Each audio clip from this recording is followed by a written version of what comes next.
Hi bunny lovers, and welcome back to Oliver's Corner.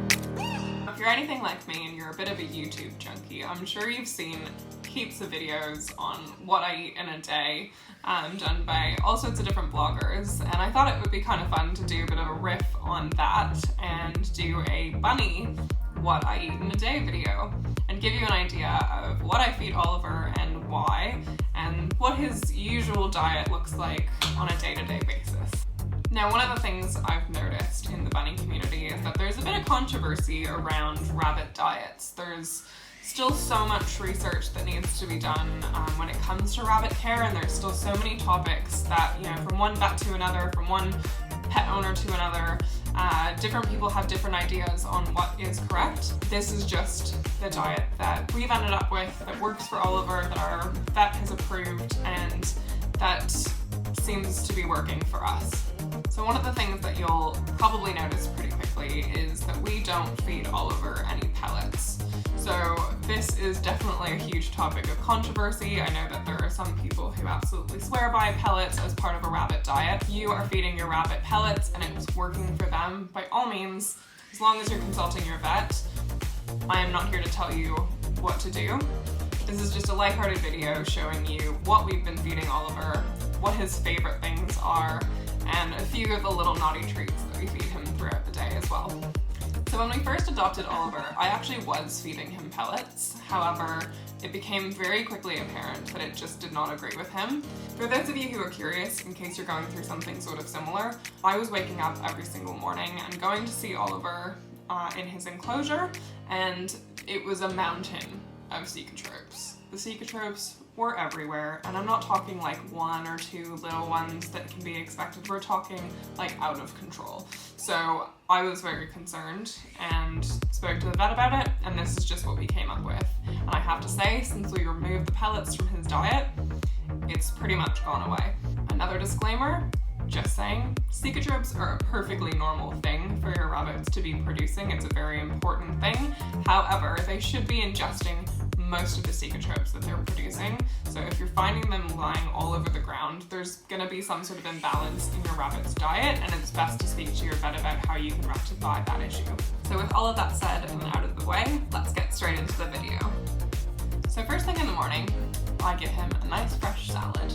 And what we've been doing recently, which I have to say has been such a great game changer, and I just feel like it's a lot more organized, and I am so much more on top of how much food he's got in stock and when I need to replace it. So on the weekends we go and we buy all sorts of different veggies for Oliver specifically, and when we get home we basically unpack that, chop it all up, and put it in a large Tupperware already pre-mixed. Makes it really, really easy in the morning and at night to simply grab a handful of that, put it in his bowl, and he's got a nice assortment of fresh vegetables.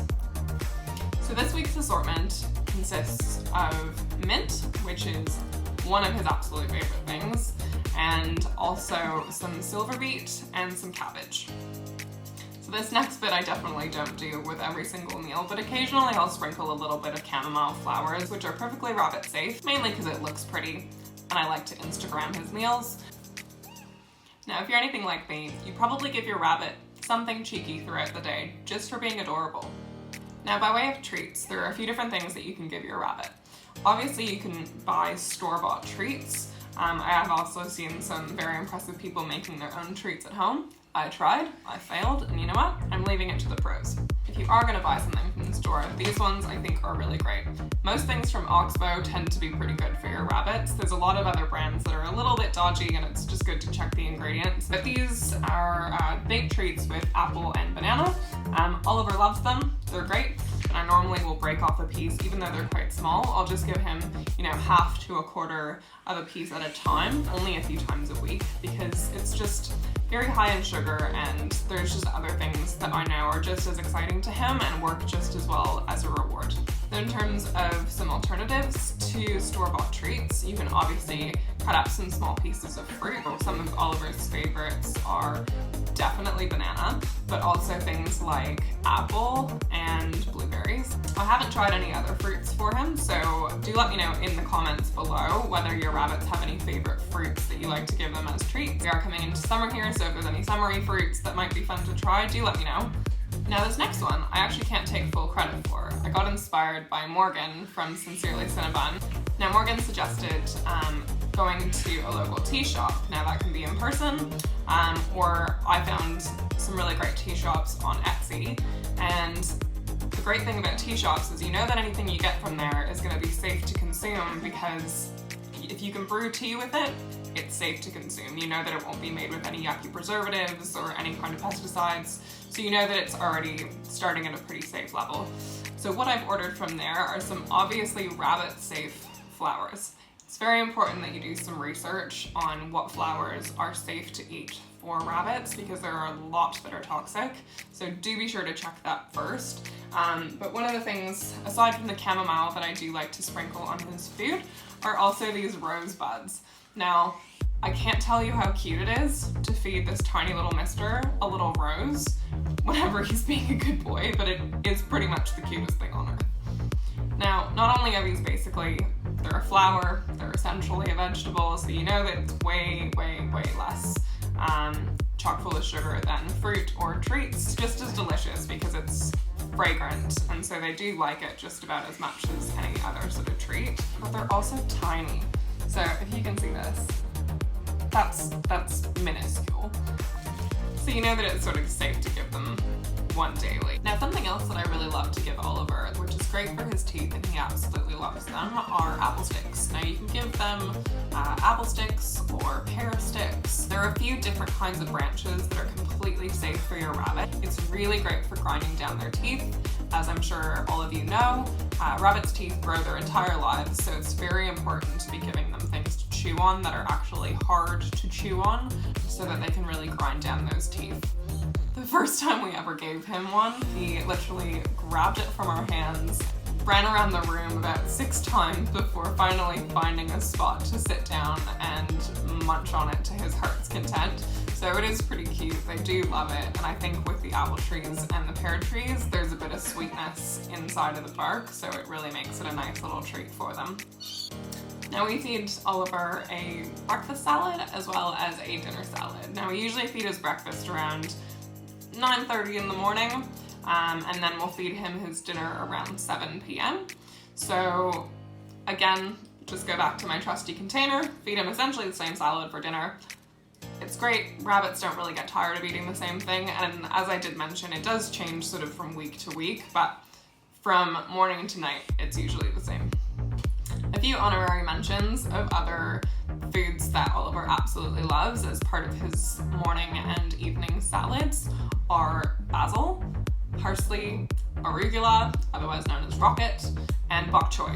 Now last but not least, the most important part of a rabbit's diet is hay. I cannot stress enough how important it is for your rabbit to be eating hay and to have unlimited access to it throughout the day. Now 80 to 90% of your rabbit's diet should be hay.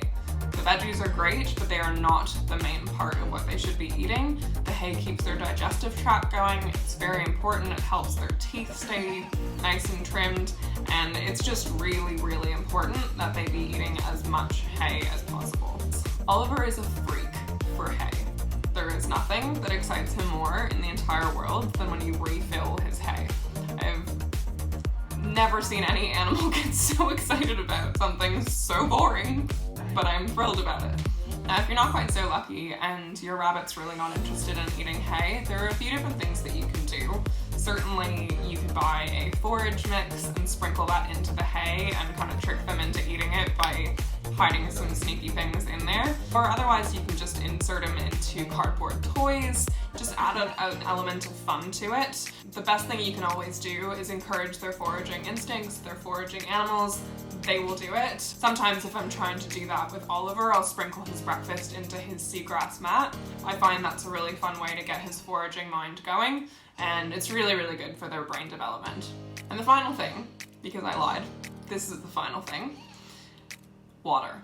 I can't stress enough how important it is to make sure that your rabbit has constant access to water. To be honest, Oliver drinks as much as a dog does. I have to replace his water just as frequently as my dog is growing up. Particularly here where we're coming into the summer months, I'm noticing that I have to change it even more often. I would say that it's good to keep just refreshing their water anyway, because sometimes there's little flakes of hay that get in there or some water that will drop into the water bowl, and it can get a little bit murky, and if I wouldn't drink it, why would I make him drink it?